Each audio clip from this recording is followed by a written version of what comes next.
Yo, yo entré a participar en la lucha política desde muy joven, ¿sí? Porque yo desde los 14 años entré a militar en la Juventud Comunista, en Ibagué, a raíz de una huelga que hubo en el colegio en donde yo estaba, contra un pobre señor que era el vicerrector, y que los de la JUCO resolvieron pues tratar de echar. Yo no creo en realidad que fuera por motivación, pues que estuviera fundada las ganas de votarlo por cosas perversas del señor, sino porque esos tontos querían armar bororó y revolver el río para pescar el río revuelto. Entonces organizamos una huelga contra el pobre vicerrector y lo votamos. Pero eso fue pues con manifestaciones en frente del colegio y con la policía que llegaba y entonces con pedreas y tal, y entonces pues con detenidos, y entonces ya quedamos pues concientizados para entrar a la Juventud Comunista. Eso bastó. Sí, entonces yo entré a la Juventud Comunista de 14 años, ¿sí?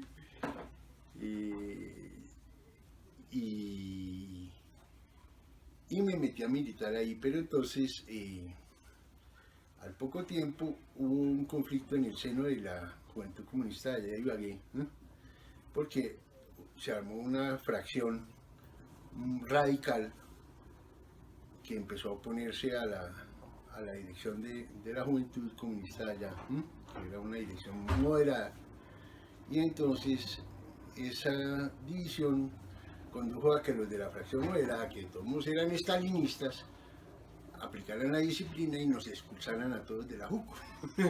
¿Sí? Con una última reunión muy tormentosa porque nos terminamos dando con unas sillas.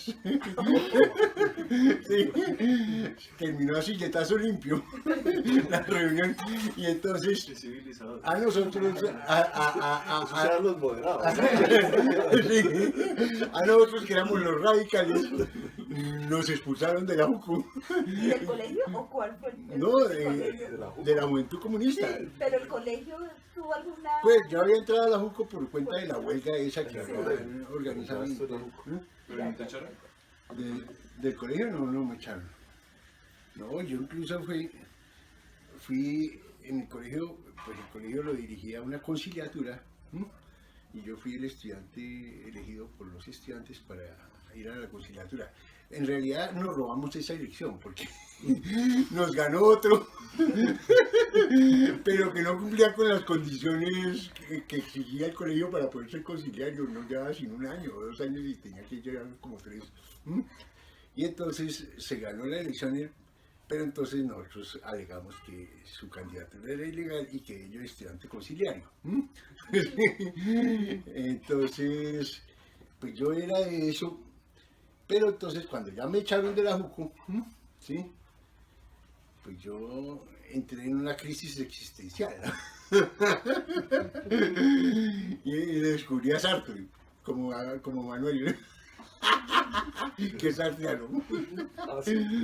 Descubrí a Sartre y entonces, y resulta que el viejo loco ese, pues ya de anciano, le dio por ser maoísta a Sartre. Y entonces pues yo me volví maoísta leyendo a Sartre. ¿Sí? Y entonces, bueno, ahí me vine para Bogotá en 6º de bachillerato. Yo estudié 6º de bachillerato en Bogotá, no terminé en el colegio de Ibagué. Y ese año, pues digamos que de 6º de bachillerato yo más bien leía a Sartre y a Simón de Beauvoir sobre todo y eso.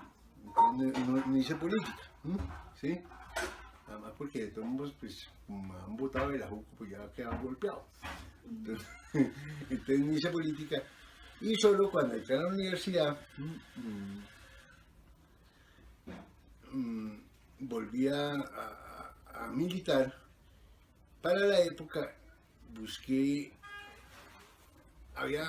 o sea, el Partido Comunista de Colombia, el tradicional, el pro-soviético, había sufrido una división en el año 66 por obra del conflicto entre China y Rusia. ¿Sí? Entonces se había formado un nuevo partido comunista maoísta, o sea, de obediencia china, que se llamó el Partido Comunista Marxista-Leninista, PCML. Y ese Partido Comunista Marxista-Leninista, pues, era maoísta y además formó una guerrilla, el EPL, cuyo brazo urbano se llamaba el Comando Pedro León Arboleda, el PLA, que eran unos tipos súper radicales, unos criminales temibles, porque en el Partido Comunista Marxista-Leninista, este nuevo, apareció una división en un momento dado entre los dirigentes. Uno de ellos era un tipo que se llamaba Alfonso Romero Uf, que era un abogado laboralista muy importante aquí de Bogotá, que tuvo unas divergencias con Pedro Vázquez Rendón, que era el jefe del Partido Comunista Marxista-Leninista y el fundador del EPL, y Pedro Vázquez decidió que a Romero Uf había que asesinarlo porque era un traidor. Y en efecto le dictaron condena de muerte y lo ejecutaron en la de Jiménez con Séptima. Iba a ir un día con su mujer, que estaba embarazada, y llegaron los del PLA, los de Pedro León Arboleda, los del Partido Comunista Marxista-Leninista, y les dieron plomo a los dos, los mataron a los dos, ¿sí? Entonces, ese Romero había fundado, dentro de su pelea con el PCML, un movimiento que se llamaba el MIR, ML, Movimiento de Integración Revolucionaria Marxista-Leninista. Entonces lo mataron siendo jefe del MIR. Entonces, cuando yo busqué militancia dentro de los maoístas, yo me metí al MIR. Me metí al MIR porque un primo mío era un dirigente importante ahí, José Miguelito. José Miguelito era importante dentro del MIR y José Miguelito me metió al MIR. El MIR era un movimiento pues que había salido del PCML y del UPL, era un movimiento clandestino, pero no hacían sino publicar huevonadas clandestinas, pero no hacían nada, ¿sí? Y entonces, pues, a mí la discusión teórica, pues, que adelantaban en el mío me parecía muy interesante porque los documentos que escribía José Miguelito eran buenos. Pero pues yo decía, pues esto aquí que estamos haciendo nada, ¿sí? Y yo ya entré al externado, y resulta que pues en el externado había un movimiento, había gente del M19, pues, que era muy activa, porque yo entré a estudiar economía y en quinto semestre, cuando yo entré, o en sexto semestre, iba a Petro, ¿sí? Entonces, y Petro había reclutado harta gente para el M19 ahí en la universidad. Entonces, pues yo me aburrí de estar en el MIR sin hacer nada y dije, no, yo mejor me voy para el EMI. Sobre todo porque por esos días hubo la toma de la embajada dominicana. Y pues eso fue una cosa espectacular, eso fue en el 81. En el 79 el EMI había dado un golpe muy importante porque era cuando se había robado las armas del Cantón Norte, que había construido un túnel por debajo de la Séptima y se había robado 5.000 fierros, y había robado al ejército 5.000 fierros. Entonces pues a mí me atraía mucho el EMI desde ese golpe. Y entonces pues cuando ya conocí a Petro y tal, dije, aquí me voy a meter. Entonces yo me metí al EMI. Entonces pues el EMI, ¿qué nos ofrecía? El EMI era muy chévere porque resulta que yo venía de los marxistas-leninistas, que esos tipos eran súper religiosos, eran súper sectarios, todo era de acuerdo a la religión marxista, y entonces era una verdadera religión porque tenían en cuenta que había 3 permanentes, o sea, 3 artículos que había que leerse permanentemente. Los artículos eran servir al pueblo, que es un artículo de Mao Zedong en homenaje a un médico británico que se fue a pelear al lado de los chinos en la guerra de liberación, que se llamaba Norman Bettin, el médico. Entonces el artículo era un artículo de elogio, un panegírico de Norman Bettin escrito por Mao. el otro artículo se llamaba El viejo tonto que removió las montañas, que era un artículo en donde Mao mostraba cómo el fervor y la perseverancia en la causa revolucionaria pues llevaba a mover montañas, ¿sí? Y yo no me acuerdo cuál era el otro artículo, Servir al pueblo en memoria de... sí, Servir al pueblo en memoria de Norman Bettin y El viejo tonto que removió las montañas. Eran 3 articulitos corticos que nosotros teníamos que leer permanentemente para imbuirnos de espíritu revolucionario. ¿Sí? Eran los 3 permanentes, así se llamaban, ¿sí? Y las discusiones allá pues eran unas discusiones absolutamente religiosas y sectarias, ¿sí? Y en el seno de esos movimientos se adaptaban campañas de proletarización, se llamaban, y que era que uno tenía que abandonar todas las costumbres pequeño burguesas que tenía y proletarizarse. O sea, una pura religión, ¿no? ¿Sí? Entonces, pues, ese espíritu de secta y de todo cerrado en torno de la doctrina marxista era contra eso que venía el M19, porque el M19 no se reclamaba marxista, ¿eh? El M19 decía que todas esas discusiones de Capilla del Sol no tenían ninguna pertinencia para el pueblo y que lo que había que hacer era abrirse al pueblo y conseguir enraizarse con el pueblo sin andar discutiendo maricadas de marxismo, sino en función de lo que le gustaba al pueblo y de lo que le interesaba al pueblo y de lo que le dolía al pueblo. Y entonces, y que había que hacerlo con campañas, con golpes de propaganda armada espectaculares, como el golpe de robarse los fierros, ¿sí? Y como los golpes que hacía el M. Entonces, yo estaba en esas cuando el M se toma la embajada dominicana, ¿sí? Ese golpe fue muy importante porque es que resulta que el 1 de enero del 79 el M se roba los fierros. Y eso desata una campaña de represión violenta de parte del Estado. El presidente de la época, que era un puta más vivo, el doctor Turbain, expide una legislación de excepción extraordinaria que se llamó el Estatuto de Seguridad, en que le levantaba todas las garantías individuales, porque pues, necesitaban recuperar las armas y golpear ese movimiento, y entonces levantan todas las garantías individuales y entonces se desata una represión violenta a raíz del robo de las armas. Y el M19 pues era un movimiento que había nacido en unos años antes. El M19 pues reclamaba como su origen el robo de las elecciones del 74. ¿Sí? ¿Ustedes conocen el episodio? ¿Sí?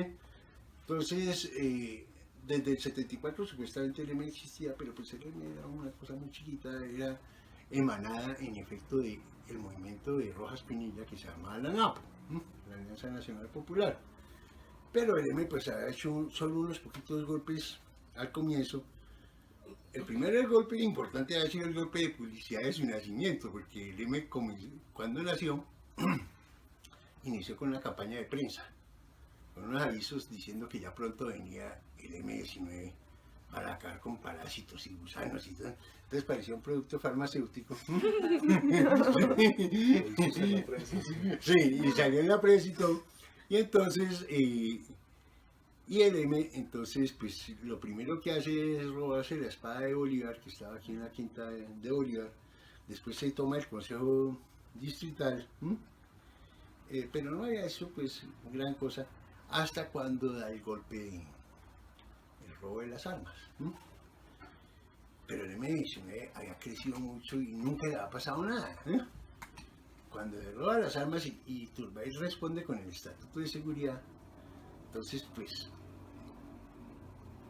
el M está muy mal preparado para la ofensiva que se le viene encima. El cuento que hay es que pues uno de los militantes del M19 era un director de teatro que se llama Carlos Duplat San Juan, ¿sí?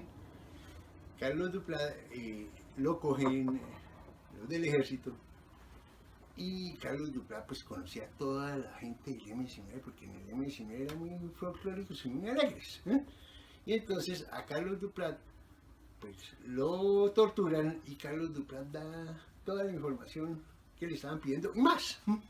Entonces el cuento era que a Duprat le daban una cachetada para que hablara y dos para que se callara. Sí. Entonces, y Duprat entrega realmente a toda la organización. ¿Sí? Entonces el ejército va y busca a los que ha delatado Duprat. Todo el mundo. Y entonces coge a Carlos Pizarro León Gómez, a Álvaro Fallada, a Iván Marino Ospina, hemos dicho, a la cúpula del M-19 la pone presa, y a los militantes de segundo orden también.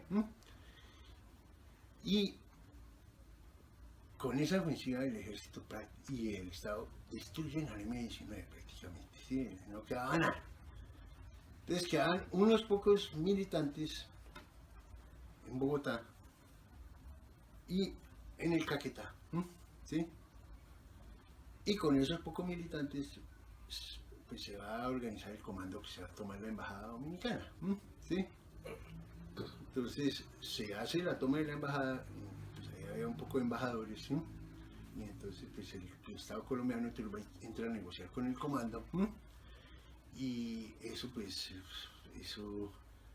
para el EMA era un triunfo espectacular, ¿sí? Que obligara al Estado a sentarse a negociar con él de tú a tú, ¿sí? Delante de la prensa internacional y con...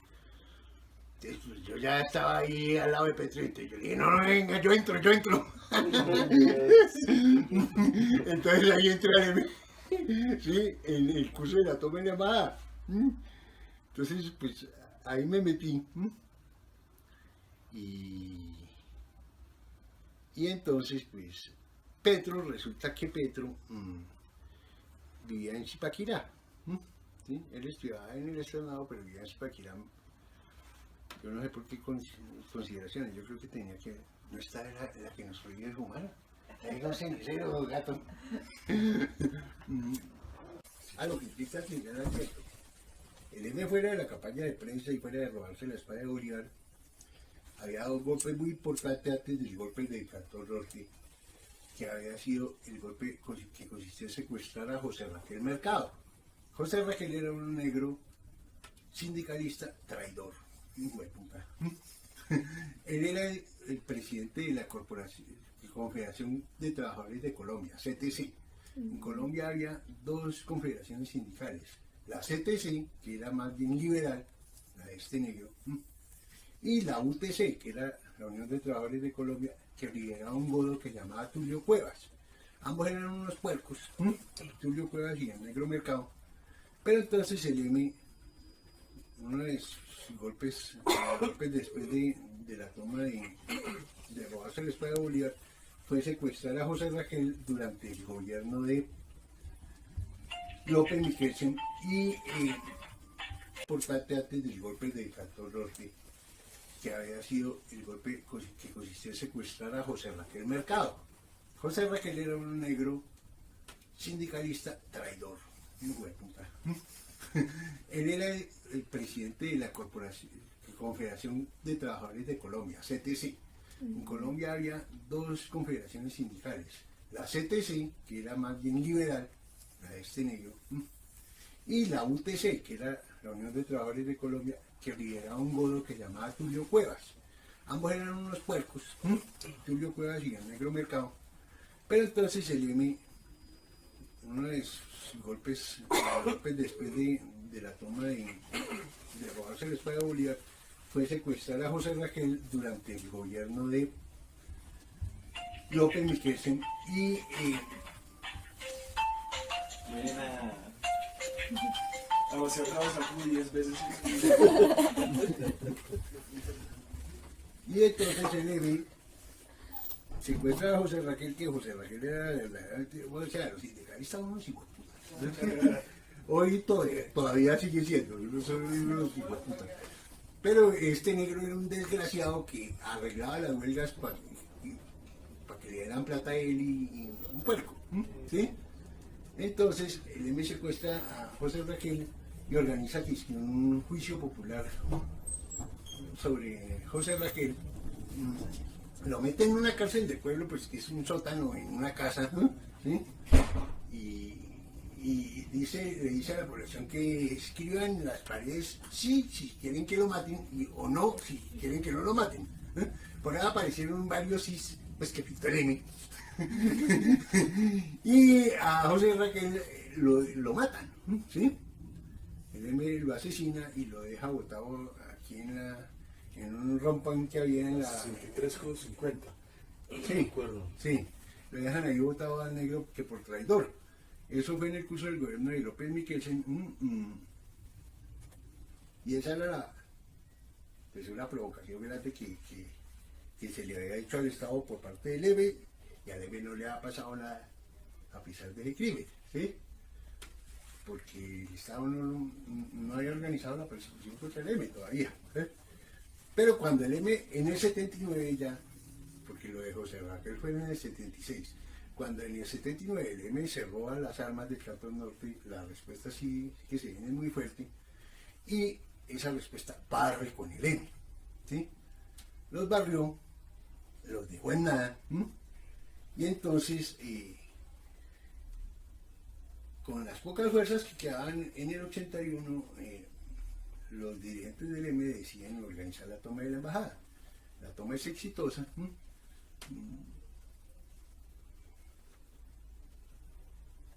Y pues fue una maravilla porque la toma se dio ya en el ambiente que había generado la aplicación del Estatuto de Seguridad, que era un ambiente de represión muy fuerte contra el movimiento sindical y contra la izquierda. Y entonces pues ahí la izquierda respondía con un acto ofensivo importante a la ofensiva del Estado. Entonces, ¿cuál era el reclamo principal del comando que se tomó la embajada?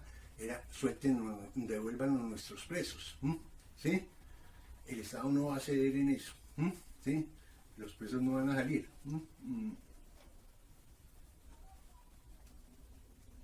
Pero de todos modos, se acepta que el comando se vaya para Cuba sin problema, si queda preso.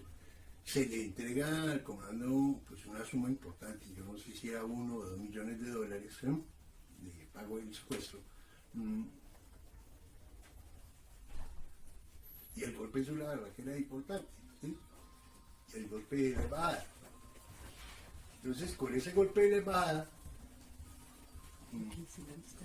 en el curso de la toma de la embajada, el dirigente del M, que era Jaime Bateman, pues, un costeño que era muy simpático, secuestra una comisión de periodistas y le propone al Estado colombiano entrar en un proceso de negociación para cesar el conflicto. Ahí comienza el proceso de paz con esa propuesta de Bateman. A esa propuesta Turbay responde diciendo que no, ¿sí? Que él no va a jugar eso, que era una comisión de paz de bolsillo, que no tenían ninguna aceptación por parte del M ni de los otros movimientos, y Turbay decide más bien que tan pronto termine la toma de la embajada reinicia la ofensiva contra la guerrilla, ¿sí? Entonces se van estos amigos para Cuba, y en Cuba comienzan a organizar el regreso, ¿sí? Entonces se vienen todo un grupo de gente desde Cuba en un barco, en varios barcos, y unos desembarcan en el Chocó, otros no alcanzan a desembarcar porque los hunden, ¿sí? Y continúa un proceso de represión muy fuerte, ¿sí? Turbay siguió en su línea. A los dirigentes del M-19 que no soltó, los juzga en la capilla de la Picota, en la iglesia de la Picota, y los condenan a todos a largas penas de prisión, ¿sí? Entonces, o sea, Turbay no juega el juego de negociar paz, ni de hacer comisión de paz para negociar algo, sino que Turbay sigue con su línea de cascarle al M. Pero la cosa de la embajada, de todos modos, pues como ha sido tan brillante, hizo que el M siguiera creciendo con mucho vigor a pesar de las cagadas, de que le hubieran hundido el barco de regreso, ¿sí? Entonces el M crece, pero los golpes contra el M se incrementan verdaderamente, ¿sí? Y entonces, por ejemplo, en Bogotá, toda la militancia del M fue barrida. La cogieron presa o los mataron, ¿sí? No quedaba en Bogotá sino Petro, ¿sí? Pero Petro pues no trabajaba en Bogotá, Petro trabajaba en Zipaquirá, ¿sí? Entonces, yo militaba con Petro, ¿sí? Entonces, pues éramos unos poquitos, ¿sí? Éramos unos 15. ¿Sí? Pero entonces, pues como éramos unos 15, pues entonces en los 15 teníamos que hacer ruido. Entonces todos entramos a prestar servicio militar obligatorio, que se llama. ¿Sí? Entonces todos entramos a formar la FM, que era la fuerza militar, ¿sí? Del regional de Cundinamarca, ¿sí? Y entonces, pues eso era una vida muy llena de aventuras. Porque bueno, como nos tocaba hacer ruido y éramos tan poquitos, pues había que moverse mucho para lograr golpear en algo al Estado. Entonces a mí pues en realidad me tocaba como un operativo por semana. Sí, era un ritmo infernal. Los operativos pues que eran robarse un camión de leche y distribuirlo en zonas donde tuviéramos influencia, dejando una bandera, ¿sí? Era tomarnos la universidad externada. Entonces nos tomamos la universidad externada y allá, pues 3 de los compañeros iban encapuchados y con ametralladora, los otros estábamos cuidando a los vigilantes al lado para matarlos si tocaba. Allá dejamos puesto un periódico mural en donde sentábamos la posición que tenía el M, de que no, sí queríamos negociar la paz, pero que el hijo de puta no, ¿sí? Y también nos tomamos el Teatro de la Candelaria, ¿sí? Bueno, pendejadas de esas. Entonces, ahora, había que, obviamente, hacer operativos más prosaicos para conseguir plata, entonces había que asaltar sucursales bancarias. Y robarse nóminas de empresas, cosas que yo hacía con mucha dicha.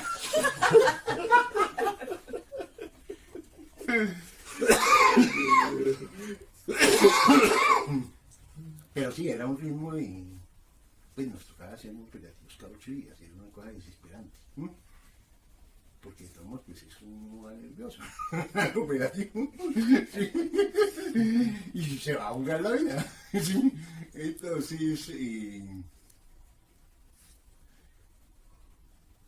estábamos en esas. Y una de las cosas que había planteado Batman cuando secuestró a los periodistas en el curso de la toma de la embajada, era que él iba a ser el candidato a la presidencia por el gremio. Si no lo dejaban escribir, de todos modos él sí iba a escribir y iba a participar en las elecciones. Pero entonces, Turbay pues que iba a darle gusto en eso. Además Turbay sabía con quién estaba peleando, ya lo había puesto todos presos.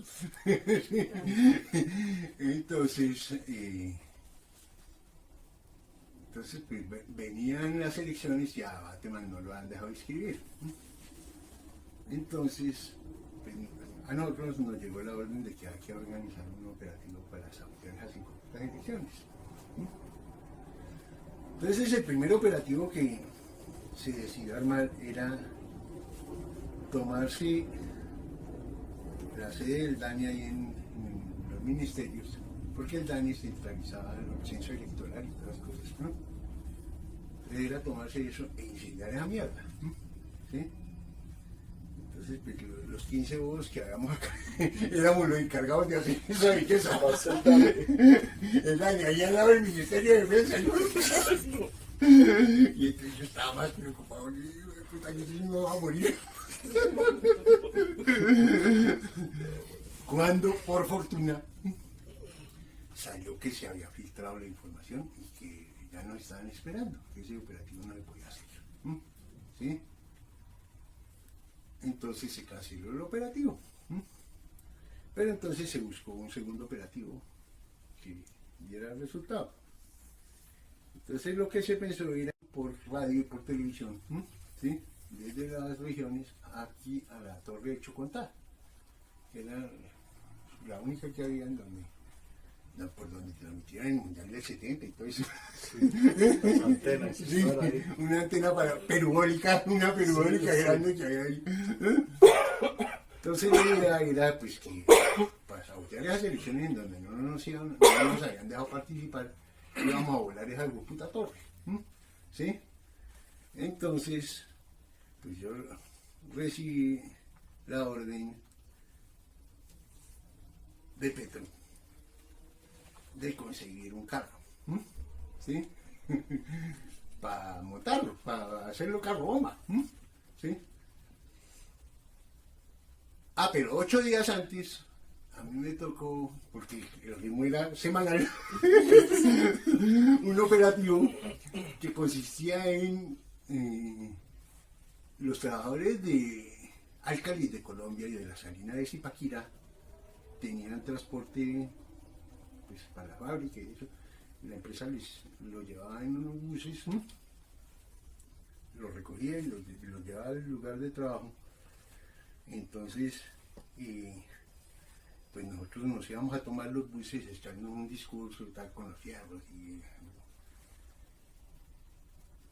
y entonces pues tocaba robarse un carro para ir a hacer la vaina. Entonces pues, yo me robé el carro con uno que me acompañaba siempre en eso, que era Enan Lora, un negro más buena persona, un costeño que viajaba más parado que el hijo de puta, y entonces se subían los buses a cantar con guitarra para que eran bonitos. Estudiaba Derecho en la Nacional, el negro Enan. Sí. Entonces nos robamos ese carro para el operativo con los trabajadores. Hicimos el operativo, pues yo eché discurso en uno de los buses y tal. Y entonces pues salimos de eso y yo sabía que dentro de 8 días tenía que tener un carro. Dije, no, pues este carro está bueno, era un Renault 12. Buenecito. Necesito que yo le haga robo a un médico. Porque yo me había parado en la esquina, no había puente entonces de la 30 con 63. Ahí había un semáforo y entonces yo me había parado con Inanna ahí. Ya habíamos esperado y yo dije, cojamos ese. Entonces nos arrimamos donde el tipo, corra para allá. Y nos montamos y nos fuimos con él. Era un médico. Entonces pues, nos fuimos hablando mierda con el médico. Y al rato pues lo dejamos botado en un potrero amarrado. ¿Sí? Entonces ese era el carro con el que yo había hecho el operativo de los buses. Y ese carro pues estaba funcionando bien. Yo más bien guardo este carro para no tenerme que robar otro entre 8 días. Entonces lo guardamos en la casa de un tonto que era de ahí del externado. Se llama Mario Díaz, el tonto. Un caribonito ahí de mierda. Y entonces guardamos el carro ahí y entonces pues como 5 días después de ese operativo, entonces había una reunión entre Petro, que era nuestro jefe, y el que ha mandado del Comando Superior del ENI para coordinar el operativo de Chocontá. ¿Sí? Entonces esa reunión se hizo en mi apartamento, en la 67 con séptima. ¿Sí? Y entonces resulta que Petro terminó agarrado con el tonto ese del Comando Superior. Y entonces Petro dijo, no, pues entonces mi gente no participa en el operativo. Entonces el otro dijo, listo, que no participen. No nos importa. Pero el tonto se fue a donde el bobaricón del Mario. Le dijo, oiga, présteme el carro porque ustedes no van a participar. Y Mario le fue dando mi carro.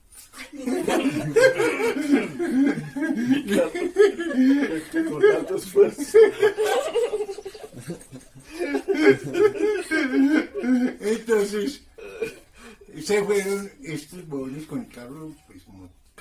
pues armado, ¿sí? Un carro bomba. Se fueron a irlo a poner allá en la estación de Chocontá.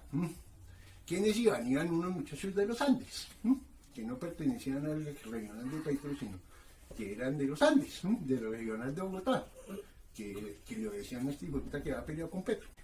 Con mi carro, sin mi autorización, se fueron a poner esa puta bomba allá en la estación de Chocotá. Pero entonces llegaron, y pues cuando llegaron ya al pueblo, estaban bajitos de gasolina. Entonces decidieron entrar a saquear.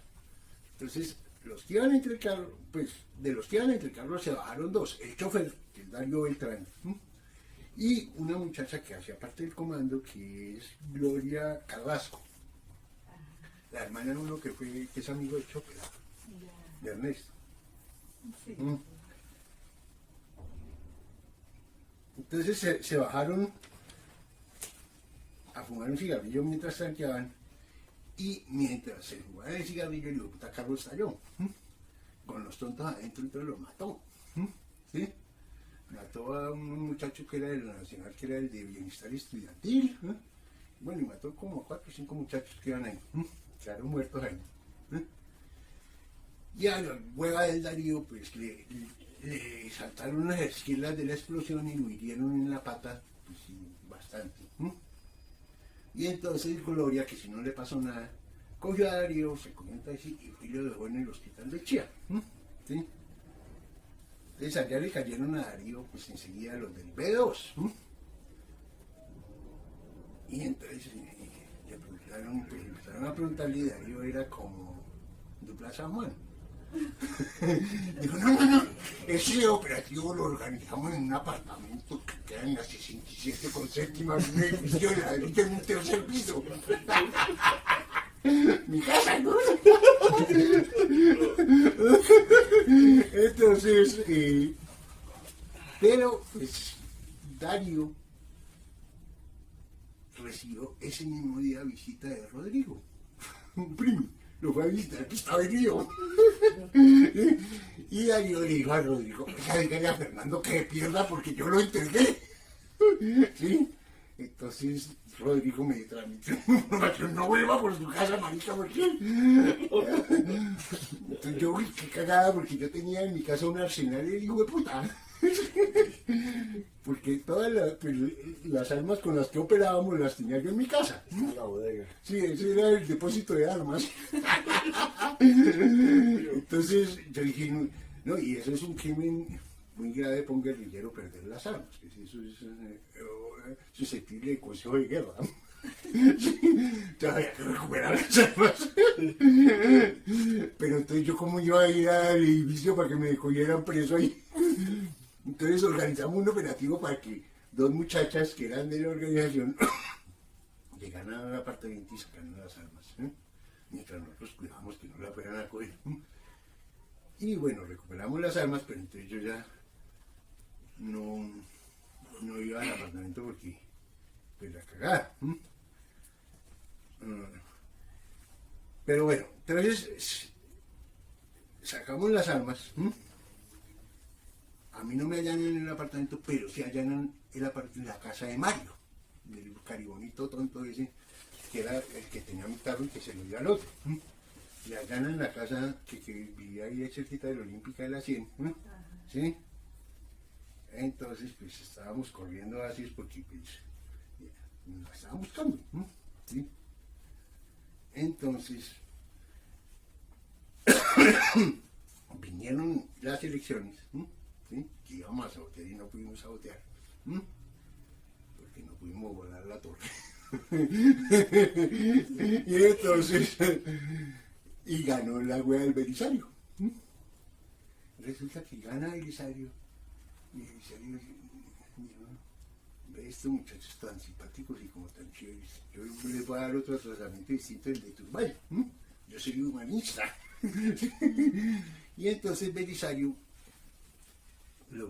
de las primeras cosas que hace es, nosotros, había un personaje que era el que había negociado con Turbay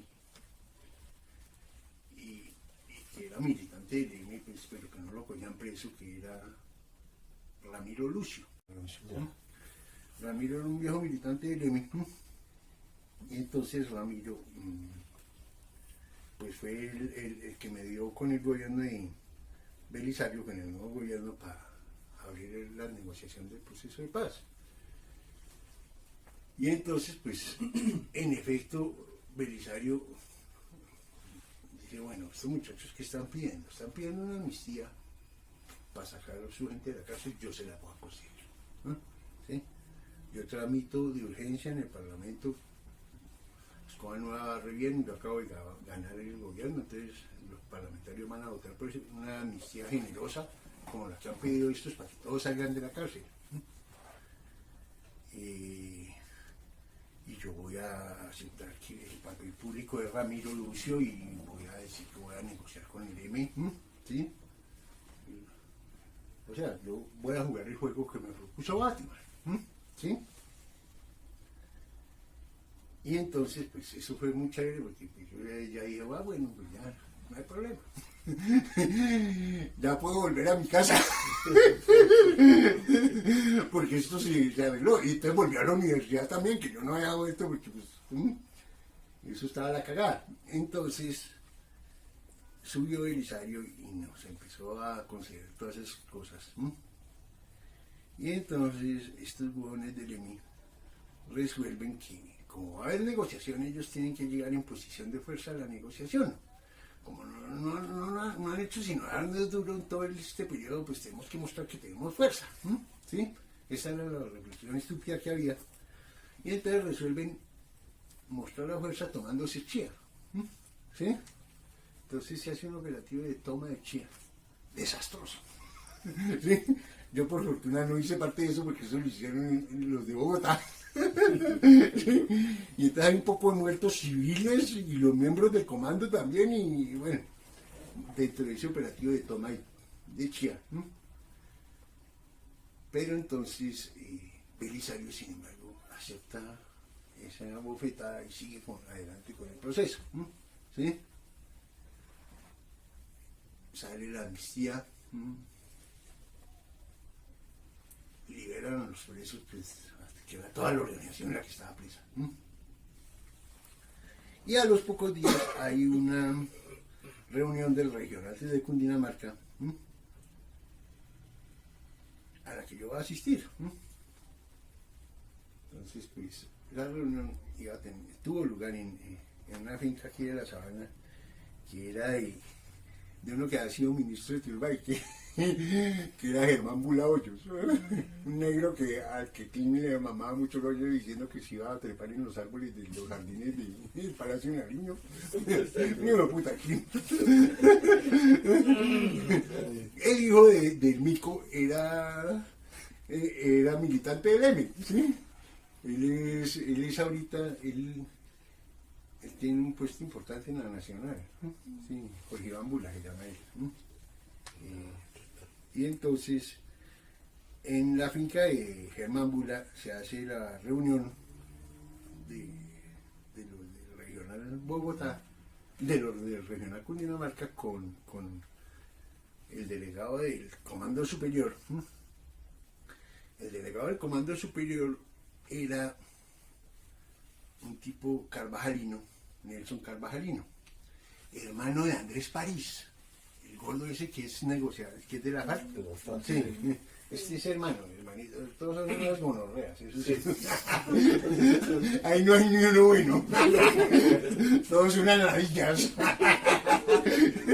Entonces, Nelson era de la dirección del Comando Superior, y Nelson está en la reunión, y resulta que el día antes de la reunión, otra vez había una comisión de periodistas en el Caquetá, allá con la dirección del EMI. Y cuando están ahí los periodistas, estos hijueputas detectan a 3 infiltrados del ejército dentro de las filas de la guerrilla. Y entonces les hacen un juicio sumario, los condenan a muerte. Y delante de los periodistas, y filmado la mierda, los ejecutan siendo que están pidiendo gracia de rodillas y llorando. una cosa inmunda, un acto de una crueldad, ¿sí? Entonces, esa era la manera de responderle a Belisario, ¿sí? Entonces, viene la reunión con Nelson, y entonces pues yo planteé en el curso de la reunión que a mí me parecía torpe políticamente e inadmisible desde el punto de vista humano, responder a la mano tendida de Belisario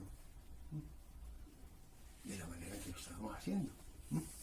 Que a Turbanchi no habíamos sido capaces de hacerle un carajo cuando él se nos había tratado como nos había tratado, y que a este pendejo que sí estaba jugando el juego que le habíamos propuesto le estábamos contestando de esa manera, que eso pues desde el punto de vista humano era inadmisible, porque eso era una pionada, una grosería, pero desde el punto de vista político era funesto, porque eso nos iba a desprestigiar por completo delante de la población. Entonces eso fue lo que yo planteé. Y entonces Nelson, que era el cuadro de mayor jerarquía dentro de la reunión, porque de todos modos el M, la jerarquía era muy importante, porque era una organización político-militar, entonces usted a su jefe le tenía que obedecer, porque si no eso es insubordinación, y entonces pues, entonces el hijo de Nelson, cuando yo planteé eso, me dijo que yo tenía que agradecer que estábamos aquí en Bogotá y no en el Caquetá, porque en el Caquetá las palabras me habían válido el mismo tratamiento que el día anterior habían recibido los infiltrados. ¿Sí? Entonces, pues yo estaba mancado, porque yo era el que había coordinado a los que teníamos armas en la reunión, y yo era pues de la fuerza militar. Entonces yo saqué el fierro y le dije, bueno, la hijo de puta, si quiere le doy el tratamiento que usted me está ofreciendo, y se lo doy ya, y la apunté. ¿Sí? Entonces Petro intervino a calmarme los ánimos, porque yo iba a matar a hijo de puta.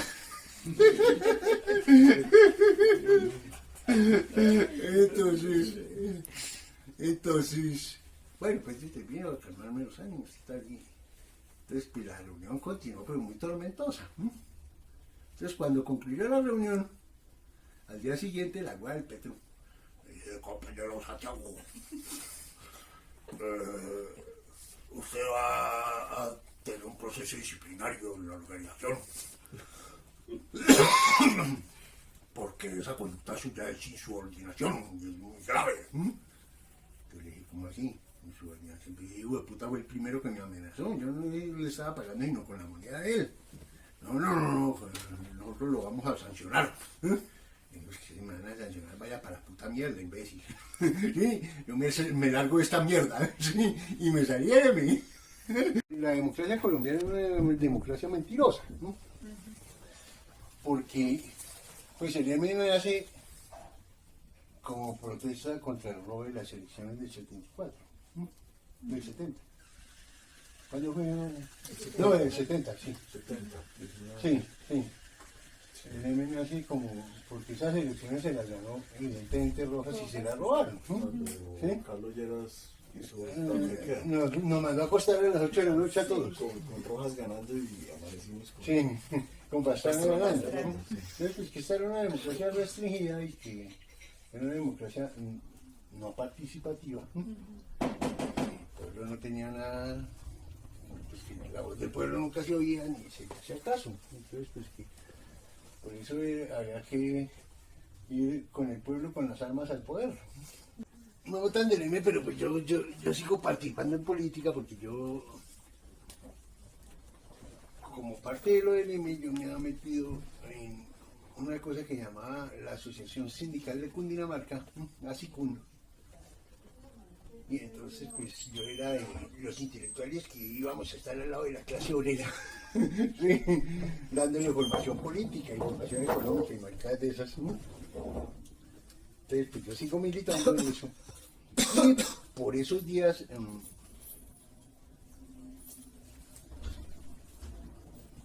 hubo un episodio, siempre dentro del gobierno democrático de Tibay, en que había una manifestación en la Universidad Nacional y llegó el ejército y valió a los estudiantes. Mató un poco de estudiantes, pero se robó los cadáveres, además. ¿Sí? Y entonces, pues al día siguiente había un entierro simbólico de esos muchachos. Y yo participé en ese entierro simbólico. Entonces íbamos por la séptima, cuando llegó el ejército, y pues se bajaron de los camiones y los tomos, y disparando. Entonces pues yo me boté al suelo. Cuando paró el tiroteo me paré ahí y salí corriendo. Entonces, pero pues con ese estado físico mío. Rápido busqué dónde esconderme y me escondí, pero ahí me detectaron y me cogieron y me llevaron, me echaron en un camión y me llevaron para el 14 Norte. Entonces yo llegué al 14 Norte y pues me pusieron ahí contra la pared y horas seguidas. Y entonces, pues ahí nos hicieron pasar la noche, y nos echaban agua, cada rato, agua sucia. Y al cabo, pues en medio de la noche me pusieron una capucha y me llevaron a rastras a mi sitio y empezaron a interrogarme, ¿sí? Encapuchado. Entonces, de ahí me sacaron y otra vez contra la pared, me pasé la noche, pero al día siguiente nos soltaron, ¿sí? Sin embargo, pues a mí me tomaron huellas y me tomaron fotos. Y yo salí de ahí y a los pocos días empiezo a recibir unas boletas, ¿sí? En mi casa. Yo vivía con Catalina por allá en la 26, enfrente de la Nacional, por el lado de la 26. Empiezo a recibir unas boletas amenazantes, unos telegramas. Entonces pues yo cogí esos telegramas y me fui para donde el papá de Cepeda, que era el presidente de la Comisión de Derechos Humanos en la época. Y entonces le digo, oye, me están mandando esto, me están siguiendo además, ¿sí? Entonces, tipo, mejor compañeros, muy grave, entonces digo, este hijo de puta mamertos, yo mejor me voy a informar bien, ¿sí? Entonces me fui para donde el viceprocurador general de la Nación. El procurador se llamaba Carlos Jiménez Gómez y su segundo era Jaime Osar Veláez, un primo de mi papá. Entonces yo me fui para donde Jaime. Ayer estuve con él. ¿Sí? Dios, muy querido.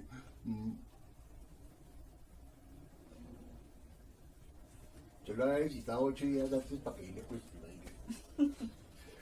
Entonces llegué allá y le dije, no, Jaime, es que me están llegando unas boletas. Y dije, no, venga, llamemos al jefe de la policía judicial. Y lo llamó. Y entonces ya compareció el doctor Astorquiza, se llamaba, un abogado. Entonces, yo le mostré a Astorquiza la vaina. Y Astorquiza dijo, doctor Arbeláez, el doctor Osa, le dijo a Jaime, que haga a su pariente que nos cuente en qué está, porque esto está muy grave.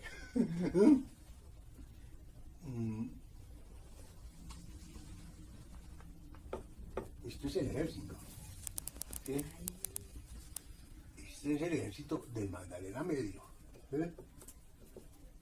Nos tienen secuestrado una comisión de 8 agentes ahorita, allá en el Magdalena Medio, y el presidente está interviniendo para que lo suelte. Entonces, ¿en qué está, marica? Entonces yo, no, sí. El Magdalena Medio sí, yo me había levantado.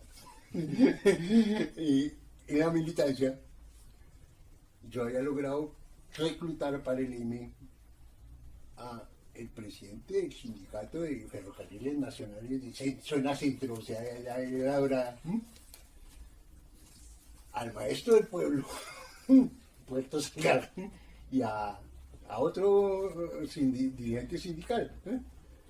Yo los había reclutado para el IME, pero resulta que pues yo iba cada 8 días allá a Puerto Sayar en buseta y puta que es un viaje largo, en flota bolivariana. pero eso fue lindo. Mi mamá esa ya tocaban harto la subienda esa que me gusta tanto a mí. Se ha subido. Bueno, entonces resulta que la mujer del profesor se dio cuenta de que yo era el elemento corrupto que le iba a dañar al marido, y la puta joven me aventó allá con los milicos de allá, ¿sí? Entonces allá empezaron a buscarme, a averiguar por mí. Entonces a mí me llegó la onda y yo no volví por el pueblo, yo le pasé el contacto a otro militante. Pero entonces, pues con la detención que me han hecho y la fichada, seguro me encontraron, ¿sí? Porque desde que salí de ahí, entonces empecé a ser objeto de seguimientos y de los telegramas, amenazándome. Entonces, pues ya con la información de que era el ejército, entonces pues Astor Quiza le dijo a Jaime: mire, doctor, su pariente tiene dos alternativas: o se va a bailar con sus amigos para el Caquetá. No, pero es que ya me votaron. Allá no me reciben. Qué bonito, O hay que sacarlo del país hoy. ¿Sí? Entonces, no, pues sáquenme el país hoy. Entonces Jaime dijo: no, pues mientras hacemos el trámite de las cosas que necesitan, pues vaya para mi casa. Eso si lo putas conmigo, ¿no? Todas mierdas.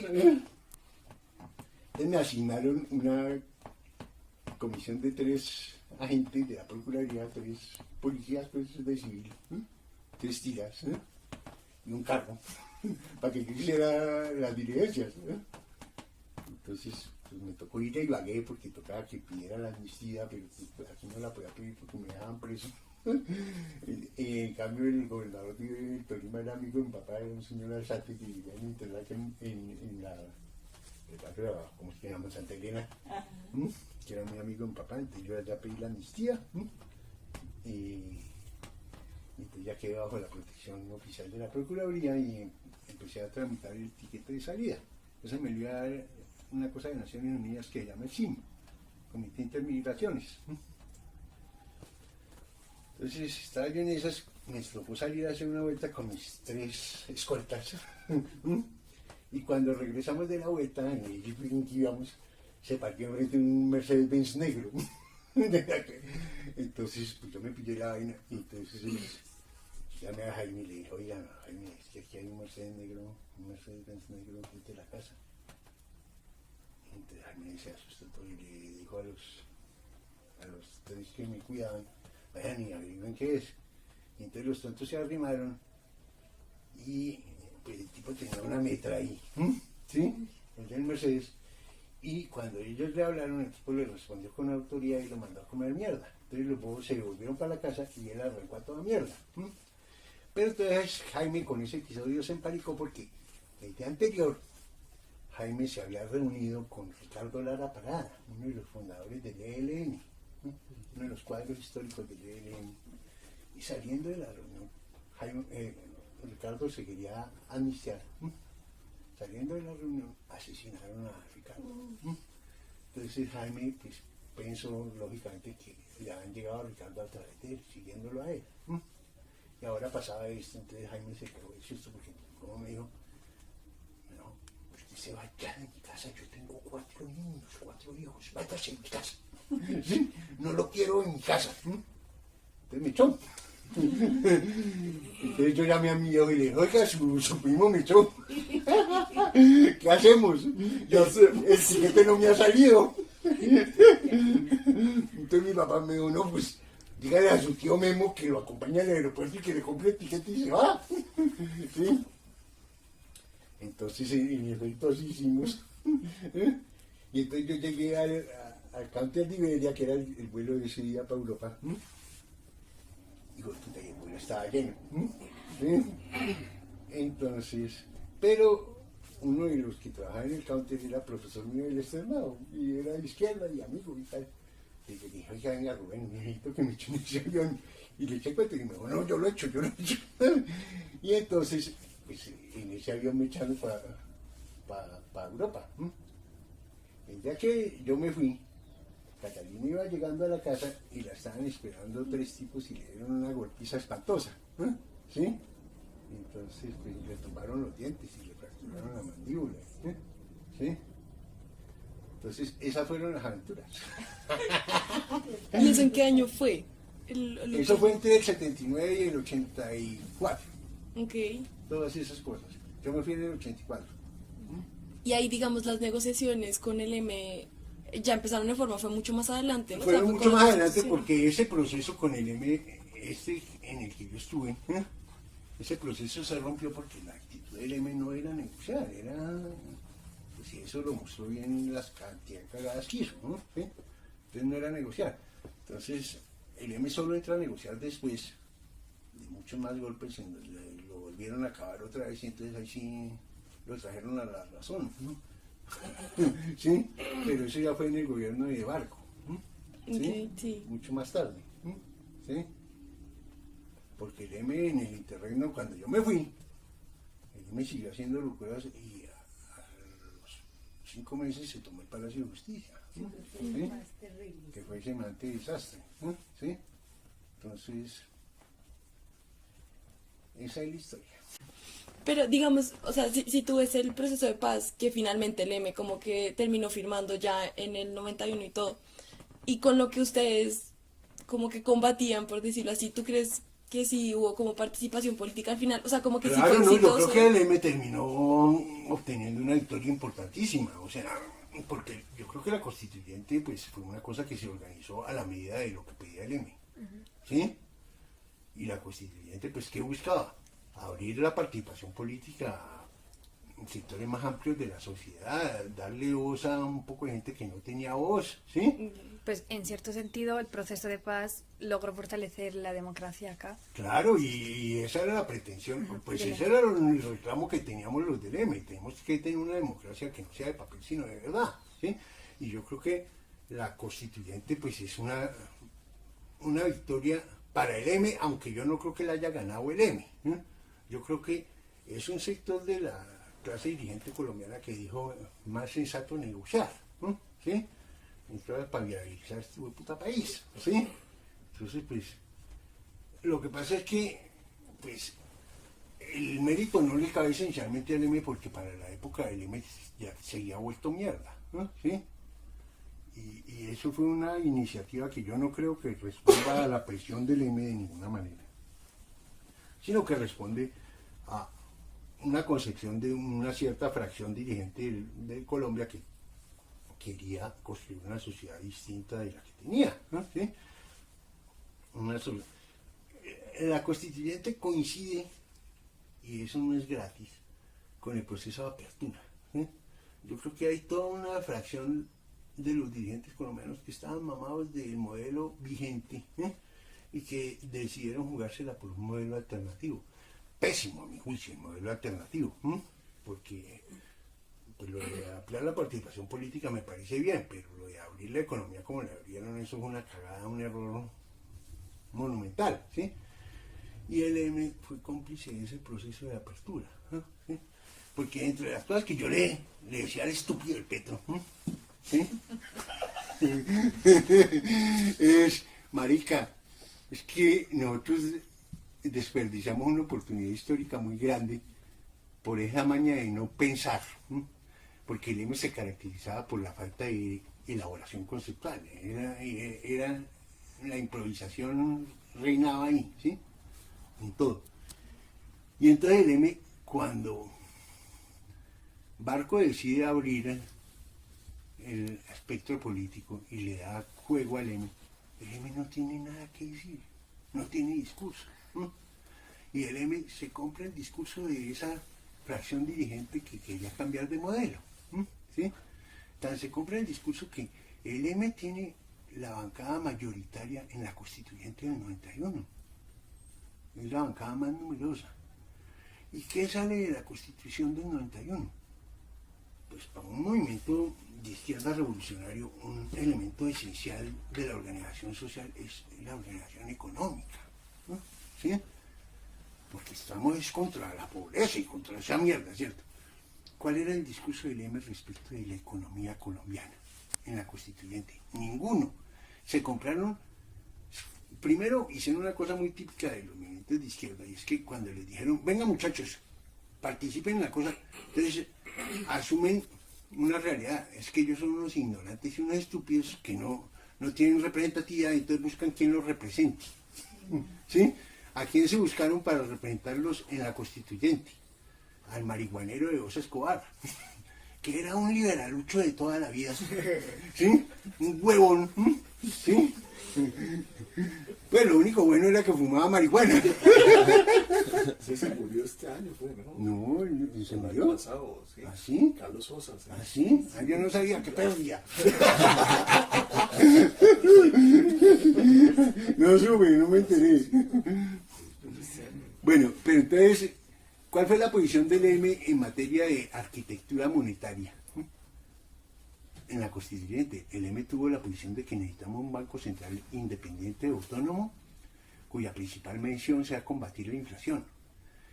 Eso es el credo mismo de los neoliberales, no de los revolucionarios. ¿Sí? Y esa fue la arquitectura monetaria que la constituyente le dio al país, liderado por Osa Escobar, que era el jefe de la bancada del M en ese tema. Entonces el M no tenía, o sea, yo me acuerdo que cuando yo estaba en el gobierno de Petro, me encontré un día en el Senado, sería con la hueva del Navarro, Wolf. Y te le dije, oye Antonio, lo vi anoche en un programa de la televisión española. Y me dijo, ¿y qué tal? Pues como estamos en cosas de farándula, yo le quiero decir que su prestación fue muy pobre. porque es que realmente la pobreza del M en materia de propuestas en la constituyente, sobre todo en materia económica, era dolorosa. El M lideró la arquitectura monetaria del país, y esa es una arquitectura que es la que predican los financieros a nivel mundial en contra de los industriales. ¿Sí? O sea, los neoliberales, el sitio ideal del mundo para los neoliberales es Colombia. La arquitectura monetaria de Colombia es absolutamente neoliberal. Está prohibida la emisión primaria de dinero para rescatar sectores productivos. Está establecido que la única misión del Banco Central es combatir la inflación y reducirla. La inflación es un fenómeno que perjudica a los tenedores de capital, a los rentistas, y que favorece a los industriales. Aquí se creó una arquitectura para perjudicar a los industriales y al empleo, y para favorecer a los hijueputas de la bolsa. El M. ¿Sí? Entonces el M no tenía discurso revolucionario para lo que le tocó, porque nunca hizo elaboración teórica de qué era lo que él buscaba. ¿Sí? Son unos chambones que estaban detrás del poder, como está Petro detrás del poder. Y Petro, su discurso, ¿en qué consiste? Digamos lo que más me pueda convenir desde el punto de vista electoral. ¿Sí? Entonces, pues, el M no es serio. Sin embargo, siempre tuvo mucha receptividad en la población. Desde Claro, porque lo romántico, claro, no, pues ese aspecto le gusta a todo el mundo. Como una guerrilla inteligente, inclusive. Pero es bestia. Pero Lo que es audaz. audaz. Sí, es que el M sí siempre se caracterizó por la audacia. Sí, ¿Sí? por ser distinto. Sí, y por no estar enfrascada en discusiones de capilla sobre el marxismo. Pero el M es una porquería. ¿Sí? ¿Se acuerdan que Alfonso López echó una vez un discurso diciendo que contra Lleras Restrepo, que era que, como él era de la mayoría, él tenía derecho a chambonear? Lo dijo tal cual. Sí.